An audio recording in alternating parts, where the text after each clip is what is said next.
Hey friend, in this video, I'm going to show you how to EQ that worship bass guitar so it sits just right in your mix.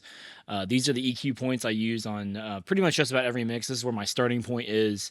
This is where I kind of get it laid in so that it doesn't necessarily fight with the kick, but also still has a good amount of low end and everything. So that's what we're talking about in this video. Real quick, if you want these EQ points, if you want any EQ points on any of your mix, I have a mixing cheat sheet down below, absolutely free, EQ and compression starting points, so that you know where to start whenever you open up that blank parametric EQ and you're like, oh gosh, what do I even tweak first?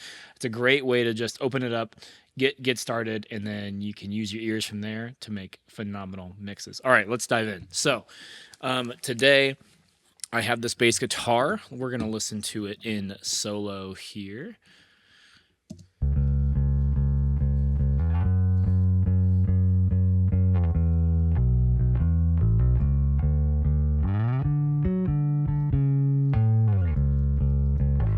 So it's a great sounding bass guitar, got a lot of high end, a lot of clarity. That is one thing that I usually look for because I like my basses to stick out in the upper mid range. And so this is a really well recorded bass that makes it really easy for me. And then here it is in the entire mix. Oh, let me unsolo.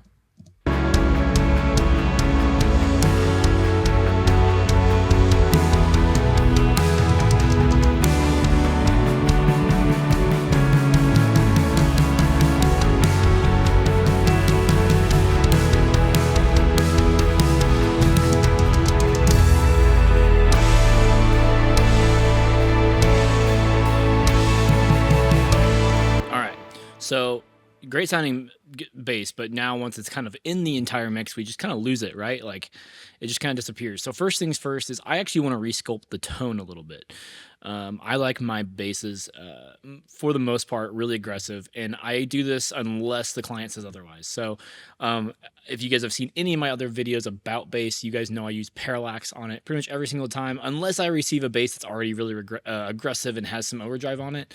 But parallax is my favorite plugin for bass because it brings in that overdrive in a really nice way, and you can really dial it in.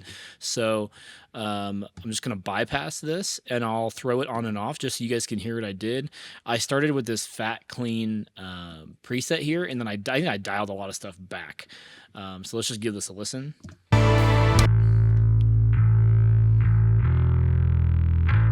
And then off.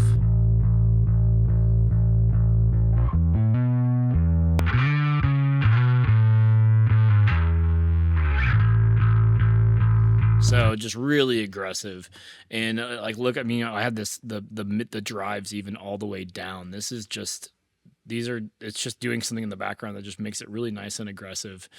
No EQ on here yet, and then we have it is compressing just the low end here, and so the low is about, looks like it's about 270. And down, it's compressing that area, but leaving that high end a little bit more dynamic. So that's what's going on first, because I really want to get that tone shaping done first before I EQ. And so now let's open up this EQ. And my first general move is to find the woofiness that is happening. And that can be in one of two places. So a lot of the woofiness that I hear in bass guitars usually sits in between like 200 and like 800. And then also anywhere from like 1.5 to like 2.5, somewhere in there. And so we're just going to look through that and see what we can find that doesn't sound good and just pull it out.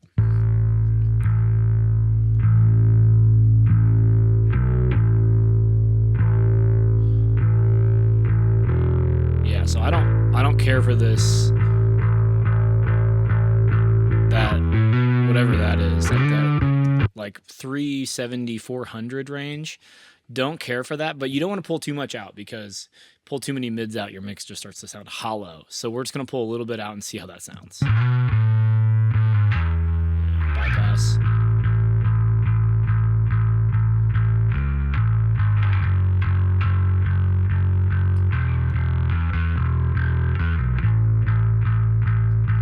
Yeah, so I like that. We're pulling out, looks like about 4 dB. of around 350.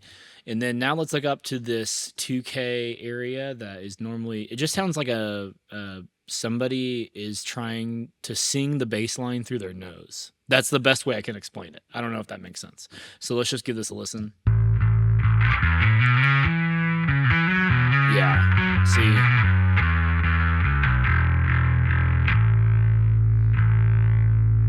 So it's more like 1.7. So we're going to pull that down. And I'm going to tighten the Q just a little bit because we're going to want to boost somewhere next to that just for it to stick out in the mix. So let's pull this down about -4 dB, and then let's bypass what we've done so far.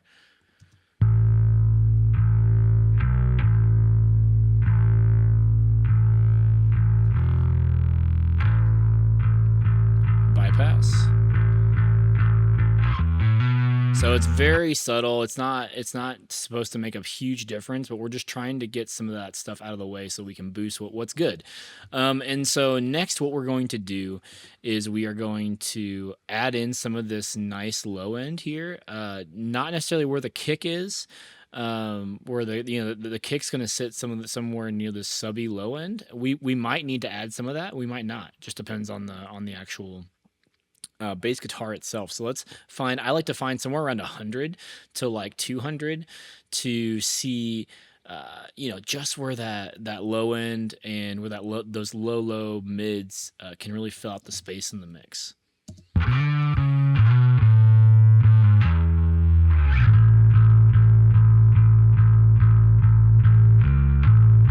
Yeah, so like 115 there, I'm really digging.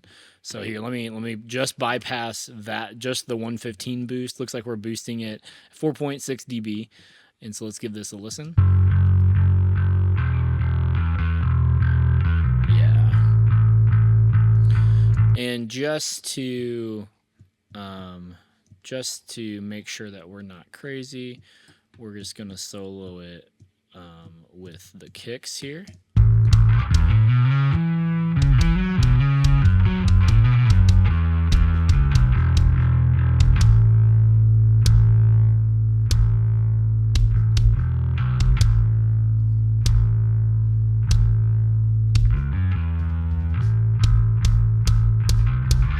Yeah, and because I feel like the kick's really sitting here, I don't feel like I need to add in that low end. Sometimes though I do. I want you guys to be aware that like if your bass is lacking some of these lows, you may need to add them, but I don't think we do need to here in this case.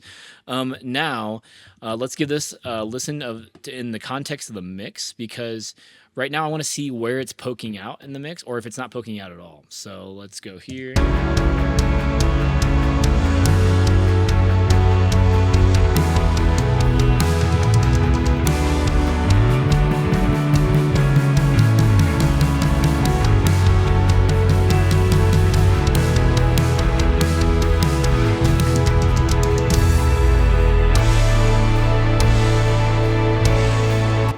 So I'm super digging the low end. The low end sounds nice. It sounds warm, but it's just not sticking out of the mix like I want it to. And so there's 2 points that I really like to boost. The first one is around 901K area. That just kind of gives you like that low end punch out in the mix. And so, but you have to be cautious of, the bass, because like we are pulling out, close to 2K here. So you got to be careful of like, is that a good frequency or a bad frequency? Because it really ranges in this area. This area is very touchy in most mixes. So you want to be careful of this. So let's just give this a solo, but I think it just needs a huge boost at 1K.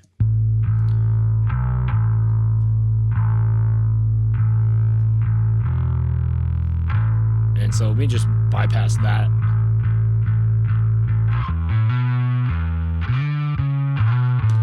All right, so let's listen to that in the mix.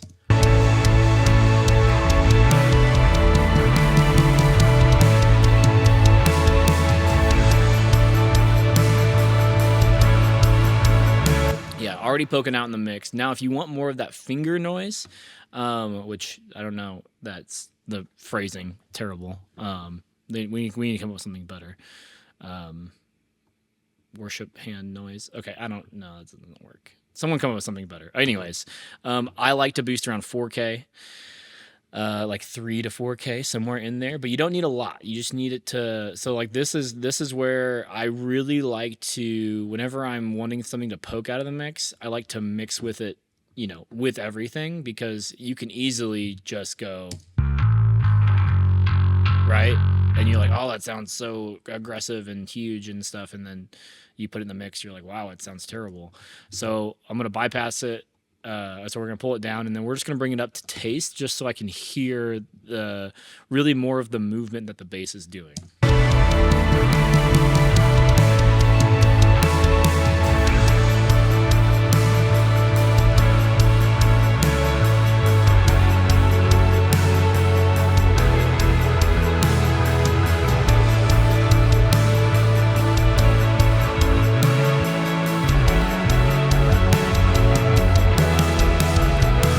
Super digging that. Okay, so I just want to bypass this by itself, and let's just see what we've done.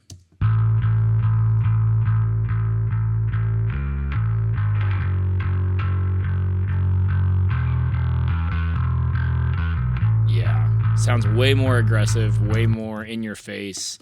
It just sounds good. And then so just to test this, we're gonna throw it into verse 2. This verse 2 where it's a lot. There's not as much going on here.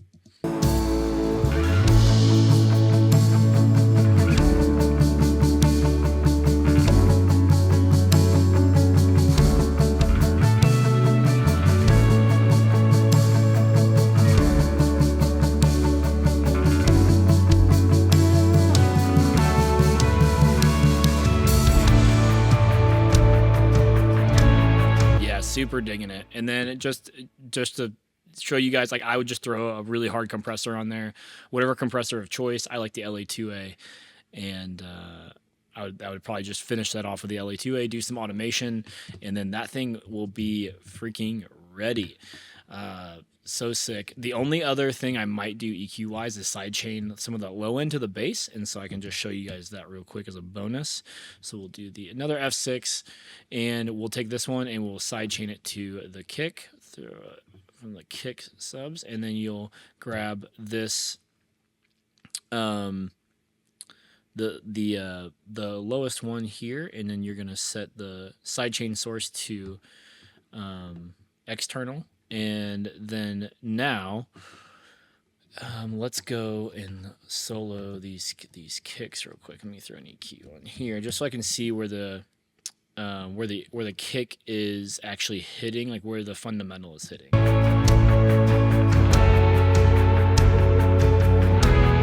So looks like about 55, 60. So we'll go back to the bass. And we'll grab this one, and we'll go down to about 55 here. And then we're going to adjust this threshold to where then the kick is hitting that threshold. And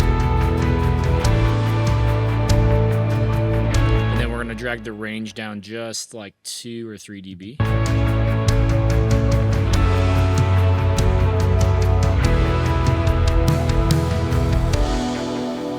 So what that's going to do is every time the kick hits, it's going to briefly open. We're going to change the attack to as fast as possible, and then we're going to change the release pretty fast as too, because really I just want that low end to come in for a split second. I really just want the bass to be compressed just only when that kick hits. So as soon as that kick is done hitting, which is very fast, I want that bass to come right back up.